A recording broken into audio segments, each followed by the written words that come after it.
Hello दोस्तों, इस video में हम लोग बात करेंगे इंडिया वर्सेस साउथ अफ्रीका के बीच जो टी20 सीरीज का पहला टी20 मुकाबला खेला जाएगा इसके बारे में। और दोस्तों, दोनों टीम्स के स्टैट्स के ऊपर पूरी डिटेल एनालिसिस करेंगे और हेड टू हेड कंपैरिजन करके जानेंगे कि जब दोनों टीम्स आमने सामने खेलती है तो कौन से ऐसे प्लेयर हैं जो कि एक दूसरी टीम के खिलाफ अच्छा परफॉर्मेंस करते हैं, जिसके आधार पर आप सभी को स्मॉल लीग की टीम और ग्रैंड लीग की टीम बनाने में आसानी हो। तो गौर कीजिएगा, इंडिया अपना पिछला टी20 सीरीज ऑस्ट्रेलिया से जीत कर आ रही है कुछ ही समय पहले, और साउथ अफ्रीका अपना पिछला टी20 सीरीज ऑस्ट्रेलिया से हार कर आ रही है इसी साल। तो ये मुकाबला दोस्तों 10 दिसंबर को शाम में 7:30 बजे से स्टार्ट होगा और ग्राउंड की बात करें तो किंग्स मेड स्टेडियम दुर्बन में यह मुकाबला खेला जाएगा। तो डायरेक्ट बात कर लेते हैं दोस्तों इस ग्राउंड की पिच रिपोर्ट के ऊपर। तो अभी तक इस ग्राउंड पर 17 इंटरनेशनल टी20 मुकाबले खेले गए हैं, जिसमें से जो टीम पहले बैटिंग की है 8 बार जीती है, और चेज करते हुए दोस्तों यहाँ पर 8 मुकाबला जीता गया और 1 मुकाबला टाई रहा है। तो स्टैट्स के हिसाब से यही देखने को मिल रहा है कि टॉस उतना इंपॉर्टेंट नहीं रहने वाला है, लेकिन जो भी टीम टॉस जीतेगी पहले यहाँ पर बॉलिंग करने का ही निर्णय लेगी। अभी हम लोग जानेंगे आगे क्यों निर्णय लेगी। हाईएस्ट स्कोर की बात करें तो ऑस्ट्रेलिया कुछ ही महीने पहले यहाँ पर साउथ अफ्रीका के खिलाफ 226 रन का हाईएस्ट स्कोर बनाकर आ रहा है। इस ग्राउंड पर एवरेज स्कोर यहाँ पर आपको 160 165 के आसपास देखने को मिलेगा। लोएस्ट स्कोर 73 रन का है जो कि केनिया ने बनाया था। स्कोरिंग पैटर्न पर नजर डालिएगा तो दोस्तों यहाँ पर लो स्कोरिंग मैच मात्र 4 ही बार हुए हैं 17 मुकाबले में। बाकी दोस्तों 150 और 170 के बीच में 6 बार स्कोर किया है, 170 और 190 के बीच में 2 बार और 190 के ऊपर 5 बार स्कोर किया है। इसका मतलब यह है कि दोस्तों इस ग्राउंड पर बैट्समैन को काफ़ी मदद मिलती है, और खास करके फास्ट बॉलर को मैं आपको यहाँ पर स्पेशल बता देता हूँ। अब बात कर लेते हैं दोस्तों जो रिसेंट के इस ग्राउंड पर मुकाबले खेले गए हैं कुछ महीने पहले, जो कि ऑस्ट्रेलिया और साउथ अफ्रीका का सीरीज हुआ था दोस्तों, जो कि तीनों मुकाबला ऑस्ट्रेलिया ही जीता था, जो कि दोस्तों देख सकते हैं 2 मुकाबला चेस करते हुए जीता था और पिछला मुकाबला 111 रन से पहले बैटिंग करते हुए। तो जो भी टीम टॉस जीतेगी दोस्तों पहले बॉलिंग करने का निर्णय लेगी, क्योंकि यहाँ पर चेस करना थोड़ा सा आसान है। और जो 3 मुकाबला ऑस्ट्रेलिया और साउथ अफ्रीका के बीच हुआ था उसमें फास्ट बॉलर को मिला था दोस्तों 28 विकेट 3 मुकाबले में, और स्पिनर्स को मिला था मात्र 10 विकेट। तो देख सकते हैं कि यहाँ पर फास्ट बॉलर को ज़्यादा मदद मिलती है, तो आपको फास्ट बॉलर पर ज़्यादा फोकस करना है टीम बनाते समय। फर्स्ट इनिंग में दोस्तों फास्ट बॉलर को मिला था 19 विकेट और स्पिनर्स को मात्र 2 विकेट, और सेकेंड इनिंग में 9 विकेट फास्ट बॉलर को और स्पिनर्स को 8 विकेट। तो आप लोग सेकेंड इनिंग में जो टीम बॉलिंग कराएगी उसके स्पिन बॉलर और फास्ट बॉलर को ले सकते हैं, लेकिन जो टीम फर्स्ट इनिंग में बॉलिंग कराएगी उनके दोस्तों आपको केवल फास्ट बॉलर को ही लेकर चलना है। तो ये तो होगी दोस्तों पिच रिपोर्ट। अब इसके बाद बात कर लेते हैं यहाँ पर हेड टू हेड रिकॉर्ड्स के ऊपर। तो दोनों टीम्स के बीच अभी तक पूरे इतिहास में 23 बार आमने सामने टी20 के मुकाबले हुए हैं, जिसमें से इंडिया 13 बार बाजी मारी है और साउथ अफ्रीका 10 बार। तो यहाँ पर कांटे की टक्कर देखने को मिलती है। और दोस्तों रिसेंट का जो 3 मुकाबला खेला गया था 2022 में, जिसमें दोस्तों साउथ अफ्रीका पिछला मुकाबला वर्ल्ड कप में 5 विकेट से हरा कर आ रही है इंडिया को, फिर 49 रन से, और फिर इंडिया जीती थी एक मुकाबला 16 रन से। तो रिसेंट में जो 3 मुकाबले हुए उसमें से दोस्तों 2 मुकाबला साउथ अफ्रीका जीती है, लेकिन ओवरऑल इंडिया का अच्छा रिकॉर्ड रहा है साउथ अफ्रीका के खिलाफ। अब इसके बाद रिसेंट फॉर्म देखिएगा तो इंडिया का रिसेंट फॉर्म आप सभी को पता है कि अभी टी20 सीरीज जीत कर आ रही है। 5 में से 4 मुकाबला जीती थी ऑस्ट्रेलिया के खिलाफ। और वहीं दोस्तों साउथ अफ्रीका का रिसेंट फॉर्म देखिएगा तो टी20 सीरीज इसी ग्राउंड पर दोस्तों हारी थी ऑस्ट्रेलिया के खिलाफ कुछ महीने पहले। तो 5 में से मात्र 1 ही मुकाबला रिसेंट में जीती है। तो रिसेंट में दोस्तों साउथ अफ्रीका का उतना अच्छा रिकॉर्ड रहा नहीं है। अब इसके बाद दोस्तों हम लोग यहाँ पर डायरेक्ट बात कर लेते हैं हेड टू हेड रिकॉर्ड्स के ऊपर। इसे देखकर आपको अंदाजा लग जाएगा कि कौन से प्लेयर आमने सामने जब खेलते हैं तो अच्छा परफॉर्मेंस करते हैं, और इसके आधार पर आप सभी को कैप्टन और वाइस कैप्टन बनाने में भी आसानी होगी। तो मैं आप लोग से ज़्यादा कुछ नहीं मांगता, बस दोस्तों वीडियो को लाइक कर दीजिए, मेरे लिए इतना ही काफ़ी है। अब इसके बाद बात कर लेते हैं दोस्तों सबसे पहले बैटिंग सेक्शन से। तो इंडिया की तरफ से दोस्तों यहाँ पर देखा जाए तो जो player head to head record खेले हैं दोनों टीम्स की तरफ से, मैंने उन्हीं का केवल नाम लिखा है। तो ऋतुराज गायकवाड़ 5 मुकाबले खेले हैं, 96 रन बनाए हैं साउथ अफ्रीका के खिलाफ 19 के एवरेज के साथ, तो इनका उतना अच्छा रिकॉर्ड रहा नहीं है। सूर्य कुमार यादव का बहुत ही अच्छा रिकॉर्ड है दोस्तों, 62 का एवरेज है साउथ अफ्रीका के खिलाफ, तो इस मुकाबले के लिए इंपॉर्टेंट पिक रहेंगे। 4 मुकाबले में 187 रन बनाए हैं। श्रेयस अय्यर का भी दोस्तों कुछ खास एवरेज नहीं है, 19 का ही एवरेज है दोस्तों, 8 मुकाबले में मात्र 116 रन बनाए हैं। ईशान किशन का बहुत ही अच्छा रिकॉर्ड है दोस्तों, 41 का एवरेज है। तो बैटिंग सेक्शन से दोस्तों केवल 4 ही बैट्समैन मतलब पहले का मुकाबला खेले हैं साउथ अफ्रीका के खिलाफ, और जो नए नए बैट्समैन आए हैं उनका भी हम लोग रिसेंट परफॉर्मेंस देखेंगे, क्योंकि वो लोग अभी तक एक भी मुकाबला साउथ अफ्रीका के खिलाफ खेले नहीं है, इसलिए यहाँ पर मैंने नहीं लिखा है। तो बैटिंग सेक्शन से दोस्तों सूर्य कुमार यादव और ईशान किशन आप लोग के लिए बहुत ही इंपॉर्टेंट पिक रहेंगे। बाकी रविंद्र जडेजा 2 मुकाबले में 2 विकेट लिए हैं और 26 के एवरेज के साथ। और बॉलिंग सेक्शन से 3 ही बॉलर हैं जो कि पहले हेड टू हेड खेले हैं, बाकी जो नए नए बॉलर हैं वो लोग नहीं खेले हैं, तो उनका रिसेंट रिकॉर्ड देखेंगे। अर्शदीप सिंह जो कि अभी ऑस्ट्रेलिया के खिलाफ खेले थे, उतना अच्छा रिकॉर्ड रहा नहीं था, लेकिन हेड टू हेड में इनका दोस्तों 3 मुकाबले में 7 विकेट लिए हैं साउथ अफ्रीका के खिलाफ, तो इस मुकाबले के लिए इंपॉर्टेंट रहेंगे। दीपक चहर 5 मुकाबले में 5 विकेट और मोहम्मद सिराज को विकेट नहीं मिली थी, 1 मुकाबले खेले थे। अब वहीं दोस्तों बात कर लेते हैं साउथ अफ्रीका का head to head records India के खिलाफ। तो देखिएगा तो मार्करम का बहुत ही अच्छा रिकॉर्ड है 37 का, रिजा हैंड्रिक्स का 23 का, हेनरिच क्लासन का 35 का और डेविड मिलर का 47 का। तो कहीं ना कहीं दोस्तों जो साउथ अफ्रीका के बैट्समैन है इनका अच्छा रिकॉर्ड है, क्योंकि इनका होम ग्राउंड है। तो डेविड मिलर और एडन मार्करम आप लोग के लिए इस मुकाबले के लिए इंपॉर्टेंट रहेंगे, जिनका 37 का और 47 का एवरेज है। मार्कोर जैनसन का 12 का एवरेज है, 1 ही विकेट लिए हैं। और बॉलिंग सेक्शन से देखिएगा तो दोस्तों लुंगी निगिडी 5 मुकाबले में 10 विकेट लिए हैं। 30 मुकाबले के लिए साउथ अफ्रीका की तरफ से दोस्तों आप लोग के लिए मार्करम, डेविड मिलर और लुंगी निगिडी बेस्ट ऑप्शन रहेंगे, खास करके लुंगी निगिडी जो कि 5 मुकाबले में 10 विकेट लिए हैं। केशव महाराज को 9 मुकाबले में 8 विकेट मिली है, फिलिप कोवाय को 5 में 3 और तबरेज शमसी को 5 मुकाबले में 10 विकेट। तो हेड टू हेड रिकॉर्ड यहाँ पर डिस्कस करने से यही नजर आता है कि दोस्तों इंडिया की तरफ से 3 प्लेयर और साउथ अफ्रीका की तरफ से 3 प्लेयर आप लोग के लिए इंपॉर्टेंट रहेंगे। सबसे पहले सूर्य कुमार यादव, ईशान किशन और अर्शदीप सिंह, इधर से एडन मार्करम, डेविड मिलर और लुंगी निगिडी। तो ये तो होगी दोस्तों यहाँ पर हेड टू हेड रिकॉर्ड्स। अब इसके बाद बात कर लेते हैं प्लेइंग 11 और रिसेंट फॉर्म डिस्कस करने से पहले जो लोग अभी तक टेलीग्राम पर ज्वाइन नहीं किए हैं जल्द से जाकर ज्वाइन कर लिया, लिंक मैंने आप सभी को डिस्क्रिप्शन में दिया है। यहाँ पर ज्वाइन करने का फायदा यह है कि आप सभी को टॉस के बाद बिल्कुल फ्री में टीम्स मिलेगी, और कोई भी न्यूज़ आती है तो मैं आपको टेलीग्राम पर अपडेट करूंगा, तो जल्द से जल्द जाकर ज्वाइन कर लीजिए। और जो लोग चैनल पर पहली बार हैं सब्सक्राइब जरूर कर लिएगा दोस्तों, ताकि आगे के सारे अपडेट्स आपको सबसे पहले मिलती रहे। अब इसके बाद बात कर लेते हैं यहाँ पर क्या रहेगी इंडिया की प्लेइंग 11 इस मुकाबले में, जो कि दोस्तों बहुत ही ज़्यादा कन्फ्यूजन तो नहीं रहने वाली है। तो यहाँ पर आपको शुभमन गिल के साथ ऋतुराज गायकवाड ओपनिंग करते हुए दिखेंगे, फिर फर्स्ट रन आएंगे श्रेयस अय्यर, फिर सूर्य कुमार यादव, फिर ईशान किशन। रिंकू सिंह दोस्तों इस मुकाबले में खेलते हुए दिख सकते हैं, क्योंकि इनका बहुत ही अच्छा रिकॉर्ड रहा था अभी पिछला T20 सीरीज में। फिर 7वें नंबर पर रविंद्र जडेजा, कुलदीप यादव, रवि बिश्नोई, अर्शदीप सिंह और मोहम्मद सिराज। तो दोस्तों दीपक चहर को लेकर न्यूज़ ये आ रही है कि उनके पिताजी थोड़े से दोस्तों मेडिकल इशू है, तो वो नहीं खेलने वाले हैं, मतलब वापस जा सकते हैं, खेल भी सकते हैं। तो ये जो प्लेइंग 11 है इसमें केवल एक बदलाव आपको देखने को मिल सकता है कि दोस्तों रिंकू सिंह नहीं तो कुलदीप यादव की जगह पर एक फास्ट बॉलर मुकेश कुमार को खिलाया जा सकता है। बाकी जो प्लेइंग 11 रहेगी बिल्कुल सेम रहेगी, जैसा भी अपडेट आएगा मैं आपको टेलीग्राम पर अपडेट करूंगा। अब दोस्तों इसके बाद बात कर लेते हैं इंडिया टीम के सारे प्लेयर हैं, जितने भी प्लेयर्स के स्क्वाड में नाम लिखे गए थे, सारे प्लेयर्स के रिसेंट परफॉर्मेंस के ऊपर, जो खेलेंगे जो नहीं खेलेंगे वो सारे प्लेयर का देखेंगे।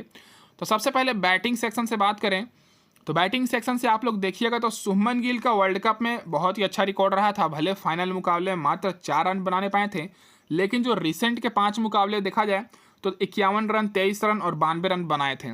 तो वर्ल्ड कप के रिकॉर्ड्स के हिसाब से शुभमन गिल इस मुकाबले के लिए इंपॉर्टेंट रहेंगे।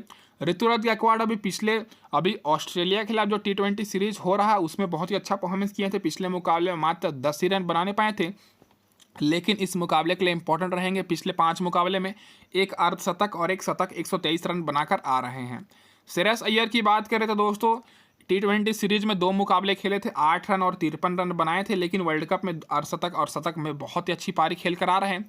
तो दोस्तों जो टॉप के यहाँ पर 3 बल्लेबाज हैं, शुभमन गिल, ऋतुराज गायकवाड, श्रेयस अय्यर, ये तीनों आप लोग के लिए इस मुकाबले के लिए इंपॉर्टेंट रहने वाले हैं। खास करके दोस्तों यहाँ पर शुभमन गिल और ऋतुराज गायकवाड जो कि दोस्तों बहुत ही अच्छे फॉर्म में है, श्रेयस अय्यर, तो ये तीनों आप लोग के लिए स्मॉल लीग ग्रैंड लीग के लिए इंपॉर्टेंट रहेंगे। अब बात आती है दोस्तों सूर्य कुमार यादव और ईशान किशन की। तो ईशान किशन का रिसेंट परफॉर्मेंस देख सकते हैं, 23 रन मतलब 43 रन, 98 रन, 52 रन। और सूर्य कुमार यादव का रिसेंट परफॉर्मेंस कुछ खास रहा नहीं था दोस्तों, अभी T20 सीरीज ऑस्ट्रेलिया के खिलाफ हुआ था। लेकिन मैं आपको बता दूं कि दोस्तों सूर्य कुमार यादव को आप चाहें तो स्मॉल लीग में ड्रॉप कर सकते हैं, लेकिन ग्रैंड लीग के लिए कप्तान के लिए बेस्ट ऑप्शन रहेंगे, क्योंकि इनका 62 का एवरेज है दोस्तों, 4 मुकाबले में 187 रन स्कोर किए हैं साउथ अफ्रीका के खिलाफ, तो इस मुकाबले के लिए बहुत ही इंपॉर्टेंट रहेंगे। बाकी ईशान किशन को आप लोग विकेट कीपर से लेकर चल सकते हैं। रिंकू सिंह का बैटिंग ऑर्डर बहुत ज़्यादा नीचे है, तो केवल ग्रैंड लीग के लिए ही बेस्ट रहेंगे। और रविंद्र जडेजा बैटिंग बहुत ही अच्छा किए थे वर्ल्ड कप में, ऑलराउंडर सेक्शन से हैं, तो दोस्तों ये आप लोग के लिए इंपॉर्टेंट पिक रहने वाले हैं, स्मॉल लीग और ग्रैंड लीग सभी के लिए। बाकी यशस्वी जायसवाल, जितेश शर्मा, तिलक वर्मा जो कि बेंच पर अभी बैठेंगे, तो इनका भी मैंने रिकॉर्ड लिख रखा। अगर ये खेलते हैं तो आप लोग के लिए इंपॉर्टेंट पिक रहेंगे, जिसमें यशस्वी जायसवाल और जितेश शर्मा का भी अच्छा रिकॉर्ड रहा था दोस्तों रिसेंट का T20 मुकाबले में। अब इसके बाद बात कर लेते हैं दोस्तों सारे इंडिया टीम्स के बॉलर्स के ऊपर। तो बॉलिंग में देखिएगा तो दोस्तों रिसेंट के जो 5 मुकाबले हुए हैं उसमें रवि बिश्नोई अभी सबसे ज़्यादा विकेट लेकर आ रहे हैं ऑस्ट्रेलिया के खिलाफ, जो कि T20 सीरीज हुई थी। तो रवि बिश्नोई इस मुकाबले के लिए इंपॉर्टेंट रहेंगे। बाकी रविंद्र जडेजा का भी रिकॉर्ड बहुत ही अच्छा था दोस्तों वर्ल्ड कप में। मोहम्मद सिराज का भी रिसेंट का 5 मुकाबले में वर्ल्ड कप में 7 विकेट लिए थे, कुलदीप यादव भी 6 विकेट। तो दोस्तों यहाँ पर मैं आपको बता दूं कि दोस्तों अगर आप लोग स्मॉल लीग की टीम जा रहे हैं तो मोहम्मद सिराज, रविंद्र जडेजा और रवि बिश्नोई ये तीनों का आप लोग लीजिएगा। और अगर आप लोग ग्रैंड लीग में जा रहे हैं तो कुलदीप यादव ग्रैंड लीग के लिए इंपॉर्टेंट रहेंगे और दीपक चहर खेलने का कम चांसेस है। इनकी जगह पर मुकेश कुमार खेल सकते हैं, जो कि पिछला मुकाबले में 3 विकेट लेकर आ रहे हैं ऑस्ट्रेलिया के खिलाफ। और अर्शदीप सिंह का तो मैंने आपको बता ही दिया, 3 मुकाबले में 7 विकेट लिए हैं हेड टू हेड में। तो इस मुकाबले में डिफरेंशियल पिक रहेंगे दोस्तों हमारे अर्शदीप सिंह, क्योंकि ये जरूर खेलेंगे और ये अगर खेलते हैं तो मात्र इनको 10 से 15% लोग लेंगे अपनी टीम में। तो आप सभी को मतलब अर्शदीप सिंह पर थोड़ा ज़्यादा फोकस करना है, क्योंकि इनका हेड टू हेड रिकॉर्ड अच्छा रहा है साउथ अफ्रीका के खिलाफ से। ये सारे दोस्तों बॉलर्स के रिकॉर्ड मैंने यहाँ पर लिख रखा है, जो कि आप लोग देख सकते हैं रिसेंट के 5 मुकाबले का। ज़्यादा मैंने यहाँ पर मुकाबले का लिख नहीं रखा है, क्योंकि दोस्तों आप लोग फिर कंफ्यूज हो जाइएगा। अब इसके बाद बात कर लेते हैं दोस्तों क्या रहेगी साउथ अफ्रीका की इस मुकाबले में प्लेइंग 11। तो साउथ अफ्रीका की तरफ से आपको दोस्तों थोड़ा सा कन्फ्यूजन हो रहा होगा, क्योंकि नए नए प्लेयर्स के ज़्यादा नाम ऐड किए गए हैं। तो हैंडिस क्लासन आपको ओपनिंग करते हुए दिख सकते हैं रिजा हैंडिस के साथ, फिर मैथ्यू आपको तीसरे नंबर पर दोस्तों बैटिंग करते हुए दिखेंगे, फिर Aiden Markram, David Miller, Trishan स्टुप्स जो कि दोस्तों विकेट कीपर हैं, फिर मार्को जैनसन, केशव महाराज, कॉटजी, लुंगी निगेडी और तवरेज शम्सी। तो ये दोस्तों रहेगी पॉसिबल प्लेइंग 11 साउथ अफ्रीका के इस मुकाबले में। जो भी चेंजेस होगा मैं आपको टेलीग्राम पर अपडेट कर दूंगा बहुत पहले ही, तो आप सभी लोग टेलीग्राम पर जल्द से जल्द जुड़ जाइएगा। ये तो हो रहेगी दोस्तों प्लेइंग 11। अब बात कर लेते हैं सारे प्लेयर्स के रिसेंट के 5 मुकाबले के परफॉर्मेंस के ऊपर। तो सबसे पहले देखेंगे टॉप ऑर्डर के बैट्समैन जो कि ओपनिंग करेंगे हैंडिस क्लासन और रिजा हैंडिस की। तो इन दोनों का दोस्तों रिसेंट परफॉर्मेंस देखा जाए तो हैंडिस क्लासन का कुछ खास नहीं था दोस्तों वर्ल्ड कप में। वर्ल्ड कप का रिकॉर्ड मैंने यहाँ पर लिख रखा है, और जो आखिरी मुकाबला खेले थे सेमीफाइनल 47 रन बनाए थे। तो हैंडिस क्लासन को आप लोग चाहें तो ड्रॉप कर सकते हैं, इनकी जगह पर ईशान किशन को ले सकते हैं विकेट कीपर से, लेकिन आप लोग के लिए ग्रैंड लीग के लिए इंपॉर्टेंट रहेंगे। पिछले मुकाबले में अच्छे फॉर्म में दिखे थे। बाकी रिजा हैंडिस स्मॉल ग्रैंड लीग के लिए इंपॉर्टेंट रहेंगे। रिसेंट के 5 मुकाबले में 2 मुकाबले इनका अच्छा गया था और 85 रन भी एक मुकाबले में बनाकर आ रहे हैं। और यहाँ पर मैथ्यू ब्रेक्ट्स की बात करें तो दोस्तों इनका रिसेंट परफॉर्मेंस एवरेज रहा था, तो ये केवल ग्रैंड लीग के लिए खेलेंगे, बेस्ट रहेंगे। रिसेंट में इनका 19 रन बनाकर आ रहे हैं पिछले मुकाबले में। मार्करम का दोस्तों बहुत ही रूखा सूखा पिछला यहाँ पर वर्ल्ड कप गया है दोस्तों 5 मुकाबले रिसेंट का, लेकिन एक मुकाबले में रिसेंट के 5 मुकाबले में 91 रन बनाए हैं। लेकिन दोस्तों मार्करम का बहुत ही अच्छा रिकॉर्ड है, हेड टू हेड में 37 का एवरेज है इंडिया के खिलाफ, तो इस मुकाबले के लिए इंपॉर्टेंट रहेंगे। डेविड मिलर को तो आपको लेकर ही चलना है, क्योंकि आप सभी को पता ही है वर्ल्ड कप के सेमीफाइनल मुकाबला जो इनका हुआ था 101 रन बनाए थे और रिसेंट में बहुत ही अच्छा परफॉर्मेंस किए हैं। और इनका दोस्तों 47 का एवरेज है इंडिया के खिलाफ, तो दोस्तों आप लोग के लिए इंपॉर्टेंट तो रहेंगे ही। बाकी त्रिशान स्टुप्स ग्रैंड लीग के लिए और मार्को एंडरसन दोस्तों स्मॉल लीग ग्रैंड लीग दोनों के लिए, क्योंकि स्टार्टिंग में बॉलिंग कराएंगे, स्विंग बॉलिंग कराएंगे, तो यहाँ पर मार्को जॉनसन इंपॉर्टेंट रहेंगे। जो बैट्समैन बेंच पर बैठे हैं उनका मैंने रिकॉर्ड लिख रखा है, तो अगर वो खेलते हैं तो आप लोग के लिए ग्रैंड लीग के लिए ही इंपॉर्टेंट रहने वाले हैं। तो यहाँ पर सारे बैट्समैन का मैंने रिसेंट के 5 मुकाबले का रिकॉर्ड लिख रखा, तो आप लोग यहाँ पर देख सकते हैं वीडियो को पॉज करके। अब इसके बाद दोस्तों बात कर लेते हैं और साउथ अफ्रीका के सारे बॉलर्स के रिसेंट के 5 मुकाबले के रिकॉर्ड्स के ऊपर। तो ज़्यादातर बॉलर अभी ओडीआई वर्ल्ड कप खेल कर आ रहे हैं, जैसे कॉटजे हो गया, मार्को जैनसन, तबरेज शम्सी, महाराजा, लुंगी निगेडी। तो दोस्तों सारे दोस्तों यहाँ पर जो बॉलर हैं सारे का दोस्तों अभी ओडीआई का ही रिकॉर्ड है। रिसेंट के 5 मुकाबले में कॉटजे दोस्तों 13 विकेट लिए हैं, Marco Jansen 9 wicket, Tabraiz Shamsi 9 wicket, Maharaja 8 wicket और लुंगी निगेडी 6 विकेट। तो अगर आप लोग स्मॉल लीग की टीम बना रहे हैं सेफ ऑप्शन के लिए आप लोग के लिए यहाँ पर कॉटजे बेस्ट रहेंगे रिसेंट फॉर्म के हिसाब से, मार्को जैनसन और दोस्तों तबरेज शम्सी, केसर महाराज, दोनों में से एक स्पिनर को आप लोग ले सकते हैं। मेरे हिसाब से केसर महाराज बेस्ट रहेंगे, क्योंकि इंडिया के खिलाफ इनका अच्छा रिकॉर्ड रहा है दोस्तों हेड टू हेड में, चाहे कोई भी फॉर्मेट हो। और वहीं ग्रैंड लीग के हिसाब से देखा जाए तो लुंगिनिगिडी बेस्ट रहेंगे, 5 मुकाबले में 10 विकेट लिए हैं। मात्र इनको दोस्तों बहुत ही कम लोग लेंगे, 30-35% ही लोग लेंगे अगर दोस्तों लुंगिनिगिडी मतलब खेलते हैं तो। 30 मुकाबले के लिए लुंगिनिगिडी मेगा ग्रैंड लीग के लिए बहुत ही बेस्ट ऑप्शन रहेंगे। इनका हेड टू हेड रिकॉर्ड अच्छा है। बाकी दोस्तों स्मॉल लीग के हिसाब से मैंने बता दिया, और जो बॉलर बेंच पर बैठे हुए उनका मैंने रिसेंट रिकॉर्ड लिख रखा है, तो यहाँ पर आप सभी को उनका भी रिकॉर्ड यहाँ पर आप लोग देख सकते हैं, जो कि आप लोग को बिल्कुल भी कन्फ्यूजन नहीं होना है। मतलब कन्फ्यूजन नहीं होना। मैं आप सभी से एक बार फिर से बोल देता हूँ कि दोस्तों आप सभी को टेलीग्राम पर ज्वाइन करना बहुत ज़्यादा ज़रूरी है, क्योंकि फाइनल अपडेट्स आपको वहीं पर मिलेंगे टॉस के बाद। तो सभी लोग जल्द से जल्द जाकर डिस्क्रिप्शन में मैंने लिंक दिया, ज्वाइन कर लीजिए। और मैं आप लोग से ज़रा कुछ नहीं मांगता, बस दोस्तों वीडियो को लाइक कर दीजिए, मेरे लिए इतना ही काफ़ी है। अब इसके बाद दोस्तों बात कर लेते हैं यहाँ पर की प्लेयर्स के ऊपर दोनों टीम्स की तरफ से, जो कि आप सभी के लिए बहुत ही इंपॉर्टेंट रहेंगे। तो ये जो मैं की प्लेयर दूंगा दोस्तों, ये स्मॉल लीग और ग्रैंड लीग दोनों के लिए रहेगी।